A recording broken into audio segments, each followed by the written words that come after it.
रक्षाबंधन हिंदुओं का महत्वपूर्ण पर्व है जो भारत के कई हिस्सों में मनाया जाता है। भारत के अलावा भी विश्व भर में जहां पर हिंदू धर्मम के लोग रहते हैं, वहां इस पर्व को भाई बहनों के बीच मनाया जाता है। इस त्योहार का आध्यात्मिक महत्व के साथ साथ ऐतिहासिक महत्व भी है। रक्षाबंधन कब मनाया जाता है? भाई बहन का यह त्योहार प्रतिवर्ष मनाया जाता है, जिसे हिंदू पंचांग के अनुसार श्रावण मास की पूर्णिमा को मनाया जाता है, जो कि ज्यादातर अंग्रेजी पंचांग के अनुसार अगस्त माह में आता है। यह एक धार्मिक त्योहार है जिस पर छुट्टी दी जाती है। अब जानिए आखिर रक्षाबंधन क्यों मनाया जाता है। रक्षाबंधन भाई बहनों के बीच मनाया जाने वाला पर्व है। इस दिन बहन अपने भाइयों को रक्षा धागा बंधती हैं और भाई अपनी बहनों को जीवन भर उनकी रक्षा करने का वचन देते हैं। इस त्योहार के दिन सभी भाई बहन एक साथ भगवान की पूजा आदि करके आशीर्वाद प्राप्त करते हैं। भविष्यत पुराण के अनुसार दैत्यों और देवताओं के मध्य होने वाले एक युद्ध में भगवान इंद्र को एक असुर राजा बलि ने हरा दिया था। इस समय इंद्र की पत्नी सच्ची ने भगवान विष्णु से मदद मांगी। भगवान विष्णु ने सच्ची को सूती धागे से एक हाथ में पहने जाने वाला वयल बनाकर दिया। इस वलय को भगवान विष्णु ने पवित्र वलय कहा। सच्ची ने इस धागे को इंद्र की कलाई में बांध दिया तथा इंद्र की सुरक्षा और सफलता की कामना की। इसके बाद अगले युद्ध में इंद्र बलि नामक असुर को हारने में सफल हुए और पुनः अमरावती पर अपना अधिकार कर लिया। यहां से इस पवित्र धागे का प्रचलन आरंभ हुआ। इसके बाद युद्ध में जाने के पहले अपने पति को औरतें यह धागा बांधती थीं। इस तरह यह त्योहार सिर्फ भाइयों बहनों तक ही सीमित नहीं रह गया। राजा बलि और मां लक्ष्मी, भगवत पुराण और विष्णु पुराण के आधार पर यह माना जाता है कि जब भगवान विष्णु ने राजा बलि को हराकर तीनों लोकों पर अधिकार कर लिया, तो बलि ने भगवान विष्णु से उनके महल में रहने का आग्रह किया। भगवान विष्णु इस आग्रह को मान गए। हालांकि भगवान विष्णु की पत्नी लक्ष्मी को भगवान विष्णु और बलि की मित्रता अच्छी नहीं लग रही थी, अतः उन्होंने भगवान विष्णु के साथ वैकुंठ जाने का निश्चय किया। इसके बाद मां लक्ष्मी ने बलि को रक्षा धागा बांधकर भाई बना लिया। इस पर बलि ने लक्ष्मी से मनचाहा उपहार मांगने के लिए कहा। इस पर मां लक्ष्मी ने राजा बलि से कहा कि वह भगवान विष्णु को इस वचन से मुक्त करे कि भगवान विष्णु उसके महल में रहेंगे। बलि ने यह बात मान ली और साथ ही मां लक्ष्मी को अपनी बहन के रूप में भी स्वीकारा। संतोषी मां संबंधित मिथक, भगवान विष्णु के दो पुत्र हुए शुभ और लाभ। इन दोनों भाइयों को एक बहन की कमी बहुत खलती थी, क्योंकि बहन के बिना वे लोग रक्षाबंधन नहीं मना सकते थे। इन दोनों भाइयों ने भगवान गणेश से एक बहन की मांग की। कुछ समय के बाद भगवान नारद ने भी गणेश को पुत्री के विषय में कहा।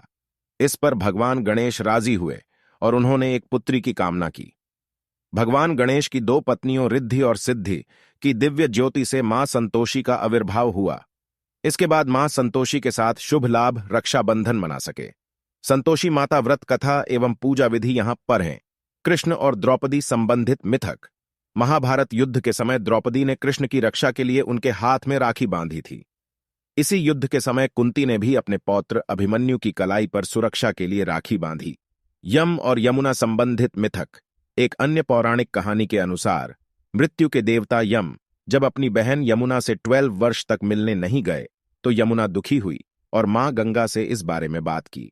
गंगा ने यह सूचना यम तक पहुंचाई कि यमुना उनकी प्रतीक्षा कर रही हैं। इस पर यम यमुना से मिलने आए। यम को देखकर यमुना बहुत खुश हुई और उनके लिए विभिन्न तरह के व्यंजन भी बनाई। यम को इससे बेहद खुशी हुई और उन्होंने यमुना से कहा कि वे मनचाहा वरदान मांग सकती हैं। इस पर यमुना ने उनसे ये वरदान मांगा कि यम जल्द पुनः अपनी बहन के पास आए। यम अपनी बहन के प्रेम और स्नेह से गदगद हो गए और यमुना को अमरत्व का वरदान दिया।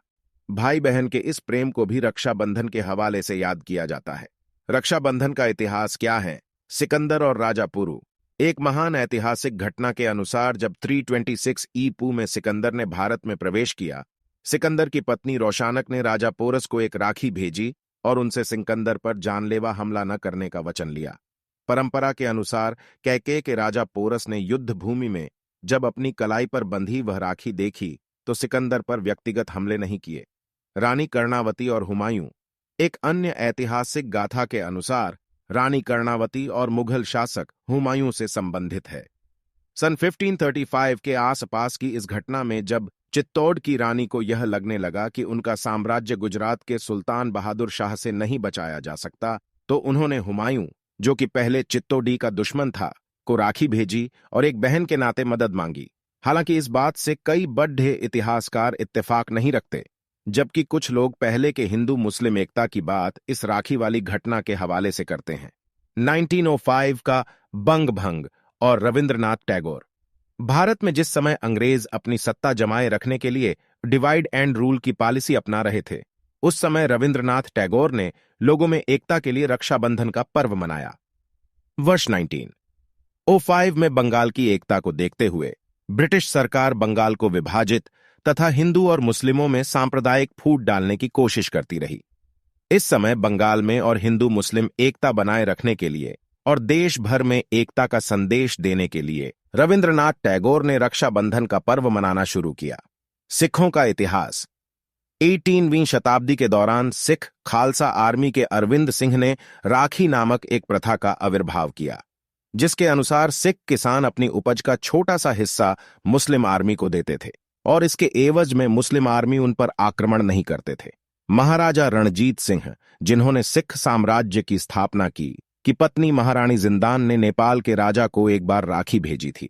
नेपाल के राजा ने हालांकि उनकी राखी स्वीकार ली, किंतु नेपाल के हिंदू राज्य को देने से इनकार कर दिया।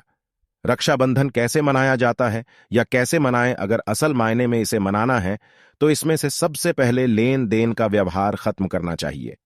साथ ही बहनों को अपने भाई को हर एक नारी की इज्जत करे, यह सीख देनी चाहिए।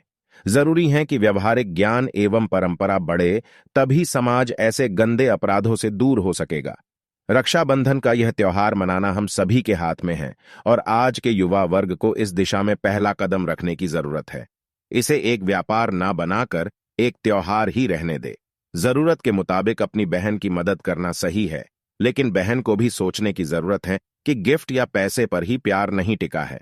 जब यह त्योहार इन सबके ऊपर आएगा तो इसकी सुंदरता और भी अधिक निखर जाएगी। कई जगह पर पत्नी अपने पति को राखी बांधती हैं, पति अपनी पत्नी को रक्षा का वचन देता है। सही मायने में यह त्योहार नारी के प्रति रक्षा की भावना को बढ़ाने के लिए बनाया गया है।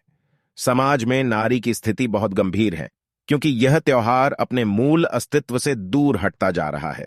जरूरत है इस त्योहार के सही मायने को समझे एवं अपने आसपास के सभी लोगों को समझाएं। अपने बच्चों को इस लेन देन से हटकर इस त्योहार की परंपरा समझाएं, तभी आगे जाकर यह त्योहार अपने ऐतिहासिक मूल को प्राप्त कर सकेगा। त्योहारों के इस देश में रक्षाबंधन भाई बहन के प्रेम का त्योहार है, जो सदियों से मनाया जा रहा है। रक्षाबंधन श्रावण मास की पूर्णिमा को मनाया जाता है। इसमें बहन अपने भाई को राखी बांधती हैं और भाई उसकी रक्षा का वचन देता है और बहन भाई की लंबी उम्र की कामना करती है।